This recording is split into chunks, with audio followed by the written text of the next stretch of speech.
Disclaimer: this video contains religious themes, beliefs, and personal interpretations intended for informational, educational, and inspirational purposes only. It is not meant to disrespect any faith, culture, or individual. Viewers are encouraged to practice discretion and interpret the content according to the right teachings and globally accepted interpretation of the Holy Bible. All opinions expressed are those of the Creator. Hello sa inyo! Pag-uusapan natin ngayon ang isang medyo komplikadong paksa, ang mga pagkakaiba sa doktrina ng Mormonism at ng Biblical Christianity. Titingnan natin ang mga pinaka-core na paniniwala nila base sa mga impormasyong nakalap natin para masuri natin kung saan ba talaga sila nagkakaiba. So ito yung malaking tanong, di ba? Ano ba talagang pinagpakaiba ng mga turo ng Mormonism at ng Biblical Christianity? Kasi kung papakinggan mo, pareho nilang ginagamit yung mga salitang Jesus, Diyos, kaligtasan, pero habang lumalalim tayo, makikita natin na iba pala ang ibig sabihin ng mga salitang yan sa bawat pananampalataya.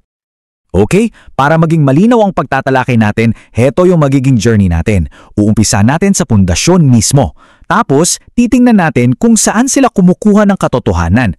Pagkatapos niyan, sisilipin natin ang pananaw nila sa Diyos at sa daan patungong kaligtasan. At sa huli, sasagutin natin, bakit nga ba mahalaga ang lahat ng pagkakaibang ito? Sige, simulan na natin sa pinakaugat ng lahat. Kasi para talagang mag-gets natin ng mga pagkakaiba, kailangan nating bumalik sa simula. Sa kung paano ba nabuo ang The Church of Jesus Christ of Latter-day Saints o yung tinatawag nilang Restoration Movement. Isipin niyo to, ang buong pundasyon ng Mormonism nakatayo yan sa isang napakatapang na claim ng founder nito, si Joseph Smith. Sabi niya, lahat daw ng simbahan noong panahon niya ay karumal-karumal daw sa paningin ng Diyos at siya raw ang personal na inatasan para ibalik ang tunay na Kristyanismo na nawala. Dahil dito, ang turing nila sa kanilang simbahan ay ang kaisa-isang totoong simbahan sa buong mundo. At heto, para lang magka-context tayo, mabilis ang tingin sa timeline. Noong 1820s, diyan inireport ni Joseph Smith yung mga personal na pagbisita daw sa kanya ng Diyos Ama at ni Hesukristo. Pagsapit ng 1830, nailathala na ang Book of Mormon. At noong 1838, doon na opisyal na naging The Church of Jesus Christ of Latter-day Saints ang pangalan ng kanilang organisasyon. Okay, dito na tayo papasok sa isa sa mga pinaka-critical na pagkakaiba. Kasi kung saan ka kumukuha ng katotohanan, well, doon nag-uumpisa ang lahat, di ba? Saan nga ba nanggagaling ang otoridad para sa bawat panig? Dito pa lang, kitang-kita na agad yung malaking pagkakaiba. Para sa Biblical Christianity, ang Biblia ay parang isang closed book. Kumpleto na, pinal na, at nag-iisang salita ng Diyos. Pero para sa Mormonism, ang Biblia ay isa lang sa 4 na source ng katotohanan at may caveat pa. Tinatanggap lang nila ito hanggat ito ay nasalin ng tama. So, ano-ano ba itong 4 na sources na ito? Siyempre, nandiyan ang Biblia. Pero kasama nito ang The Book of Mormon, ang Doctrine and Covenants, at ang The Pearl of Great Price. Para sa kanila, itong huling 3 ay mga karagdagang revelasyon mula sa Diyos na kasing halaga at minsan mas nagbibigay linaw pa raw kaysa sa Biblia. So dahil magkaiba sila ng source of truth, natural lang na magkakaroon din sila ng ibang-ibang pagtingin sa kung sino ba talaga ang Diyos. Siya ba ay isang espiritu na walang hanggan o isa siyang taong na-promote at naging Diyos? Para mas madali nating makita, i-breakdown natin. Sa usapin ng origin, ang Diyos ng Kristyanismo ay eternal, wala siyang simula, siya ang manlilikha. Sa Mormonismo, ang Diyos Ama ay dati ring tao na umabot sa pagka-Diyos.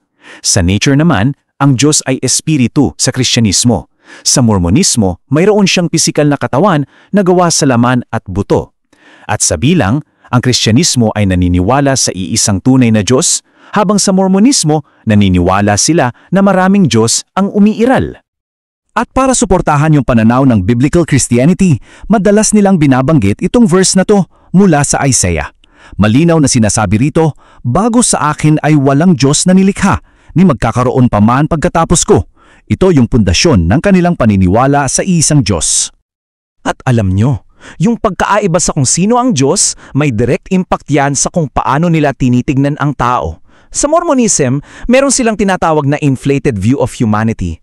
Ang turo nila, ang mga tao ay may potential na maging mga Diyos din balang araw. Ito yung konsepto nila ng exaltation. So, kung magkaiba ang Diyos at magkaiba ang tingin sa tao, ano naman ang landas papunta sa kaligtasan? Dito, makikita natin ang isa pang malaking pagkakaiba. Ito ba ay isang libreng regalo na tinatanggap lang o isang gantimpala na kailangan mong pagtrabahuhan? Para mas malinaw, ano ba ulit itong exaltation? Sa turo ng Mormonism, ito yung pinaka-ultimate goal. Ito yung proseso kung saan ang isang tao ay pwedeng umabot sa pagkadiyos sa kabilang buhay. At paano to makakamit? Sa pamamagitan ng kombinasyon ng pananampalataya at, mahalaga ito, mabubuting gawa. So, paano ba nangyayari itong proseso na ito sa kanilang turo? May 3 step yan, parang ganito. Una, yung atonement ni Kristo. Binuksan ito yung pinto. Pangalawa, kailangan mong kumplituhin yung sarili mong kaligtasan sa pamamagitan ng mga gawa at pagsunod. At ang pangatlo, kung magiging matagumpay ka, makakamit mo ang pagkadiyos sa pinakamataas na langit, ang Celestial Kingdom. Sa kabilang dako naman, ibang-iba ang turo ng Biblical Christianity.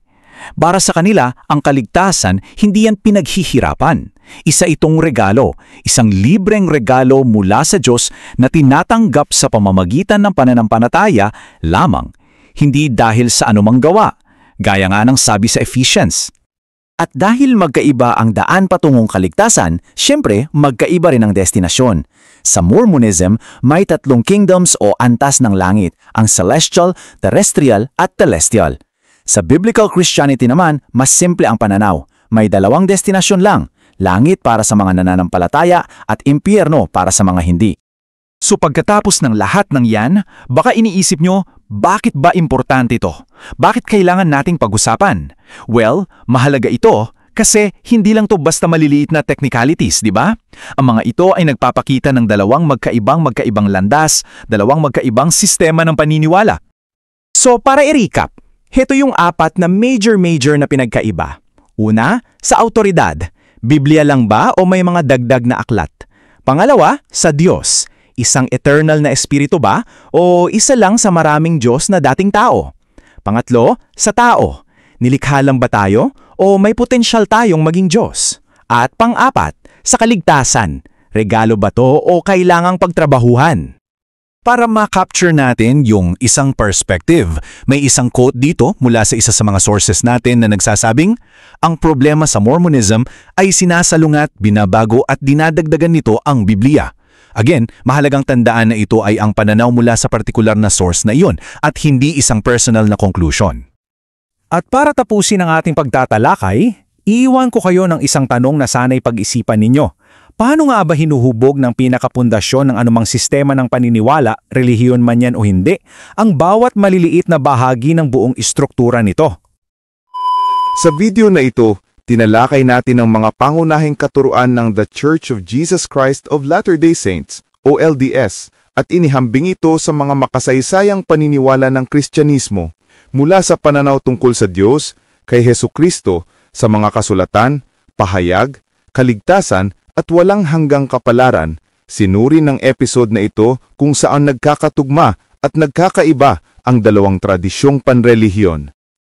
Kung ikaw man ay LDS, Kristiyano o simpleng interesado sa mga relihiyon sa mundo, layunin ng video na ito na magbigay ng malinaw, balansyado at kapaki-pakinabang na paghahambing. Kung nagustuhan mo ang episode na ito, huwag mong kalimutang mag-like, subscribe, at i-comment ang iyong mga saloobin sa ibaba.